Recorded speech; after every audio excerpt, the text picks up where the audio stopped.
So welcome back to another video, guys. Bitcoin is now currently trading around 1,02,600. Ethereum is now currently trading around $2,274. इस video में हम clear करेंगे कि market की next direction क्या हो सकती है, बिटकॉइन का नेक्स्ट मूव क्या हो सकता है। इसलिए हम पहले जो है वो टेक्निकल एनालिसिस के हवाले से चीजें क्लियर करेंगे और उसके बाद हम अपने न्यूज और स्टेटमेंट्स के ऊपर एक नजर डालेंगे। हम सॉलिड रीजन निकालने की कोशिश करेंगे कि बिटकॉइन बेरिश जा सकता है या फिर बुलिश जा सकता है। एनीवे पहले हम चार्ट के हवाले से कुछ चीजें क्लियर करते हैं। बिटकॉइन ने डेली टाइम फ्रेम के ऊपर एक पैटर्न फॉर्म किया है जिसका नाम है डिसेंडिंग ट्राइंगल। ये एक बेरिश पैटर्न है और इस पैटर्न के हवाले से अगर चार्ट के ऊपर हम टारगेट सेट करें तो 95,000 से लेके अराउंड 90,000 तक बिटकॉइन का नेक्स्ट मूव प्रेडिक्ट किया जा सकता है। इसके बाद अगर हम बात करें इथेरियम के ऊपर, इथेरियम ने डेली टाइम फ्रेम के ऊपर एक पैटर्न फॉर्म किया है जिसका नाम है अप ट्रेंड चैनल। ये एक बेरिश पैटर्न है, ये हमने ऑलरेडी ग्रुप में दिया था जिस वक्त इथेरियम अराउंड मूव कर रहा था $2,520 पे। तो उसके बाद इसने अच्छा खासा डंप भी किया और हमारे एक टारगेट को अचीव भी किया। $2,225 की इसने विक डाली प्रीवियस नाइट को। अच्छा, रात को bitcoin and overall crypto currencies ने बहुत ज्यादा डंप किया। उसका एक सॉलिड रीजन तो हमारे पास कि भाई बिटकॉइन एंड ओवरऑल मार्केट्स पिछले वीक से काफी ज्यादा गिर रही है। सॉलिड रीजन हमारे पास यह है कि भाई ईरान और इसराइल की वार, ईरान बहुत ज्यादा मुंसलिक है क्रिप्टो से और क्रिप्टो माइनिंग से, और वहां पे वार और इस तरह की अनस्टेबिलिटी की वजह से हम इजीली कह सकते हैं कि भाई बिटकॉइन के डंप करने का एक सॉलिड रीजन ये है। प्रीवियस नाइट में bitcoin and overall crypto currency जैसे आपके सामने इथेरियम है, इसने बहुत ज्यादा डंप किया। उसका हमारे पास सॉलिड रीजन यह है कि भाई यूएस ने अटैक किया ईरान के ऊपर और न्यूक्लियर साइट्स को टारगेट किया, जिसकी वजह से हमें काफी अनस्टेबिलिटी इन्वेस्टर्स में देखने को मिली। मैंने आपको बताया कि ईरान काफी ज्यादा रिलेट करता है बिटकॉइन माइनिंग के हवाले से, तो इन्वेस्टर्स में फियर पड़ा जिसकी वजह से उन्होंने अपनी पेमेंट्स वगैरह को निकाला और हमें मार्केट में एक अच्छा खासा डिप देखने को मिला। तो टेक्निकल एनालिसिस के हवाले से ये कुछ पैटर्न्स है हमारे पास। उसके अलावा हम कॉइन एएनके पे कुछ लिक्विडेशन हीट मैप को एक बार देख लेते हैं। यहाँ पे 12 आवर टाइम फ्रेम के ऊपर हमें काफी ज्यादा अराउंड 154 मिलियन की लिक्विडेशन देखने को मिल रही है बिटकॉइन के ऊपर, क्लोजेस्ट लिक्विडेशन, ठीक हो गया।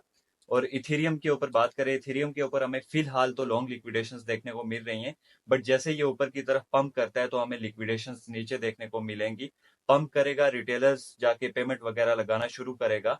जैसे ही लॉन्ग की ट्रेड्स ओपन करेंगे ट्रेडर तो हमें शॉर्ट के ऊपर एक अच्छी लिक्विडेशंस देखने को मिलेंगी। ये डेली टाइम फ्रेम है, बड़ी ट्रेड्स हैं, ठीक है। इसमें वीक भी लग सकता है, आपका मंथ भी लग सकता है, 2 मंथ भी लग सकते हैं। तो याद रखना है कि मार्केट का छोटा मोटा मूव जितना भी है, आप जितने भी स्विंग ट्रेडर्स हैं आप बेहतर जानते होंगे, ये होना चाहिए। क्योंकि अगर आपको नीचे शॉर्ट की पोजीशन के ऊपर प्रॉफिट हो रहा है तो प्रॉफिट जो हो रहा है वो कोई बंदा लॉस कर रहा है तब आपको प्रॉफिट हो रहा है। नीचे लिक्विडेशन नहीं है, लॉन्ग के ट्रेडर्स नहीं है, तो इम्पॉसिबल है फिर मार्केट का नीचे की तरफ मूव करना। क्योंकि जितने भी शॉर्ट के ट्रेडर्स होंगे उनको प्रॉफिट किधर से आएगा, ये एक जेन्युइन और कॉमन सी बात है, इसके ऊपर जरा गौर किया करें। और लिक्विडेशंस को देखने के लिए मैं हमेशा बताता हूँ कॉइन एएनके का यूज करें, एक अच्छा गैस आपको लेवरेज लिक्विडेशंस का वो दे देते हैं। इसके बाद हम आ जाते हैं अपना न्यूज और स्टेटमेंट्स के ऊपर। मैंने आपको जैसे बताया कि रात को अटैक किया यूएस ने ईरान की न्यूक्लियर साइट्स के ऊपर, ठीक है। उस वजह से एक बड़ी अनस्टेबिलिटी देखने को मिली। अब बात यहाँ पे खत्म नहीं होती, हम प्रिडिक्ट करते हैं कि आगे क्या हो सकता है, आगे क्या अनस्टेबिलिटी बन सकती है जिसकी वजह से हमारी शॉर्ट की जितनी भी पोजीशंस है उनके टारगेट वगैरह अचीव हो सकते हैं। सबसे पहली न्यूज आप ये देखें, Iranian state media says M R Trump you started it and we will end it. Okay, कि भाई वो क्लियर बता रहे हैं कि भाई स्टार्ट ट्रम्प ने किया और खत्म हम इसको करेंगे, कि वो पीछे नहीं हटने वाले। इसमें वो अटैक कर सकते हैं यूएस के ऊपर। या फिर एक न्यूज हमारे पास ये भी पड़ी है, the Trump administration is preparing for the possibility of retaliation from Iran, के भाई ईरान रिटेलिएशन कर सकता है यूएस के अगेंस्ट, जो उन्होंने रात को डन किया उसके अगेंस्ट, ठीक हो गया। तो इस वजह से इन न्यूज और स्टेटमेंट्स को देखते हुए हमें ये लग रहा है कि हमें काफी अनस्टेबिलिटी देखने को मिलेगी। इन्वेस्टर फियर में पड़ेगा, अपनी पेमेंट्स वगैरह निकालेगा, जिसकी वजह से हमें मार्केट में बड़े लेवल के डिप्स वगैरह देखने को मिल सकते हैं और हमारी पोजीशन के जितने भी टारगेट्स हैं वो इजीली उनको मार्केट अप्रोच कर सकती है। इसके अलावा एक न्यूज में अभी देख रहा था, अवेलेबल नहीं है अभी मेरे चैनल के ऊपर, बट डाल दूंगा थोड़ी देर में, कि भाई रशिया स्टैंड ले रहा है ईरान के लिए और वो इन्वॉल्व होने की कोशिश कर रहा है वॉर में ईरान के साथ। तो ये भी एक अनस्टेबिलिटी बनाएगी ये चीज कि भाई रशिया भी इन्वॉल्व हो रहा है।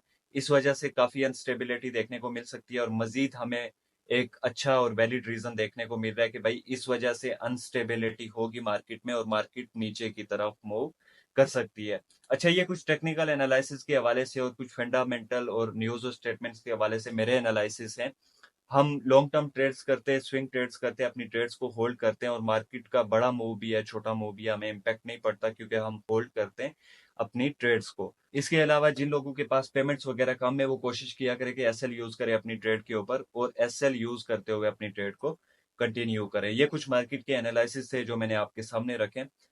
इसके अलावा हमने इंस्टाग्राम के ऊपर एक ब्रॉडकास्ट चैनल बनाया अपनी ऑडियंस को एंगेज करने के लिए। हमारा शुरू से यही मौकफ रहा है कि हम अपनी ऑडियंस को एंगेज करेंगे और हम बात करेंगे टिकटॉकर्स और डेली व्लॉगर्स जो कि सबसे बड़ी नौसत है हमारी कंट्री की। मैं कहता हूं कि हमारी जनरेशन अगर ग्रो नहीं कर पा रही तो उसका सबसे बड़ा रीजन एक तो टिकटॉकर और दूसरे ये डेली व्लॉगर्स है, क्योंकि माइंडसेट इनको देखने से बहुत ज्यादा ब्रेन वॉश होता है। बच्चे हमारे ग्रो नहीं कर पाते, गलत डायरेक्शन में लग जाते हैं, काम के ऊपर तवज्जो नहीं देते, यही मोबाइल कैमरास वगैरह पूरा दिन उठा के या तो डांस कर रहे होते हैं या फिर अपनी फैमिलीज वगैरह को दिखा रहे होते हैं। तो ये कोई सॉलिड चीज नहीं है जिसके थ्रू आप अपनी कंट्री को बेहतर बना सकते हैं, जिसके थ्रू आप बाहर से पैसा ला सकते हैं अपने मुल्क में। हमने अपनी जनरेशन को सेव करना है। मैं पहले भी हमेशा बात करता आया हूं कि हमारे कंट्री का सबसे बड़ा जो एसिड है वो हमारी जनरेशन है। अगर हमारी जनरेशन इन टिकटॉकर्स और व्लॉगर्स को देखती रहेगी, हम कभी भी लाइफ में कुछ अचीव नहीं कर पाएंगे। तो इंशाल्लाह हम मिल के इन टिकटॉकर्स और व्लॉगर्स के ट्रेंड को खत्म करेंगे और अपनी जनरेशन को, अपने बच्चों को एक अच्छे काम के ऊपर लगाएंगे। पाकिस्तान जिंदाबाद, पाकिस्तान पाइंदाबाद।